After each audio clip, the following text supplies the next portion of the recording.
அதாவது தாவேகா பற்றி பேசாத தலைவர்களே இல்லைன்னு சொல்லலாம். ஆமா. அந்த அளவுக்கு அத்தனை தலைவர்களும் தாவேகா பத்தி பேசிக்கிட்டு இருக்காங்க. அதாவது எலெக்ஷனுக்கு முன்னாடியும் பேசுறாங்க, எலெக்ஷன் முடிஞ்சதுக்கு அப்புறமும் இன்னமும் ஒரு பேசு பொருளா இருக்காரு விஜய். அந்த வகையில திருமாவளவன் அவர்கள் சோசியல் மீடியாவில் ஒரு சில விஷயங்கள் சொல்லி பகிர்ந்திருக்காரு. அதை பத்தி கொஞ்சம் சொல்லுங்க. இப்போ பார்த்தீங்கன்னா மகேஷ், நம்ம வந்து எலெக்ஷனுக்கு முன்னாடியிலேருந்தே சொல்லிக்கிட்டு இருக்கோம்.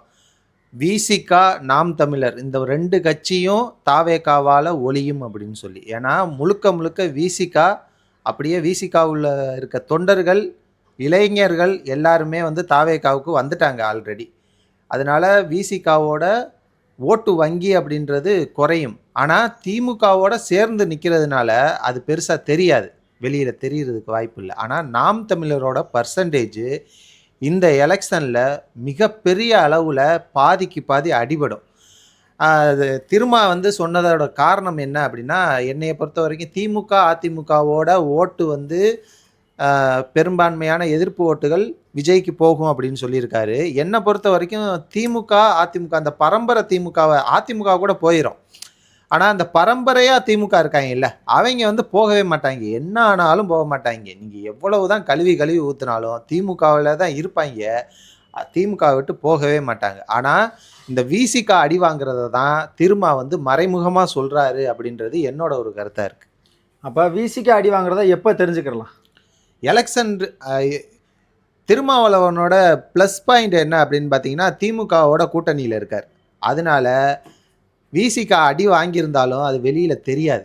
அதாவது இந்த இதில் வடிவேல் காமெடியில் சொல்லுவாங்கல்ல, கோயம்புத்தூர் பக்கம் போனால் அவன் அடிக்கிறதெல்லாம் மசாஜ் பண்ணுற மாதிரியே இருக்கியா அப்படின்ட்டு, வெளியவே தெரிய மாட்டுது அப்படின்னு. அது மாதிரி அவரை வாங்குகிற அடின்றது திமுக கூட்டணியில் இருக்கிறதுனால பெருசாக தெரியாது.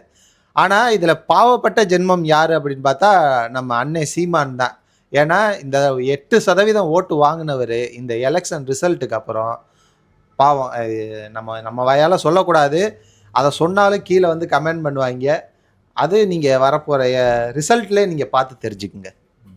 வருங்காலங்களில் விடுதலை சிறுத்தைகள் தனித்து நிற்கிறதுக்கான வாய்ப்புகள் இருக்கா?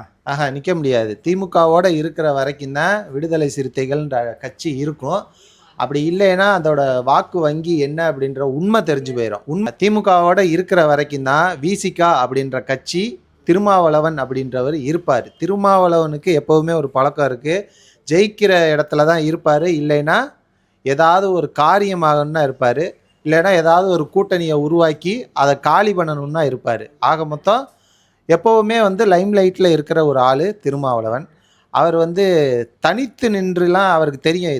அவரே சொல்லியிருக்காரு, என்னோட பலம் என்ன அப்படின்னு எனக்கே தெரியும், அதனால் தனிச்செல்லாம் நிற்க மாட்டேன் அப்படின்னு சொல்லியிருக்காரு. அதனால் தனித்து நிற்கிறதுக்கான வாய்ப்பு இல்லை. ஆனால் இன்னொரு விஷயம், விஜய் ஒரு வேளை ஜெயிச்சு மேலே வந்துட்டாருன்னா திமுகவை கலட்டி விட்டுட்டு தாவேகா பக்கம் போகிறதுக்கு கொஞ்சம் கூட அசராத ஒரு தலைவராக இருப்பார் திருமாவளவன்.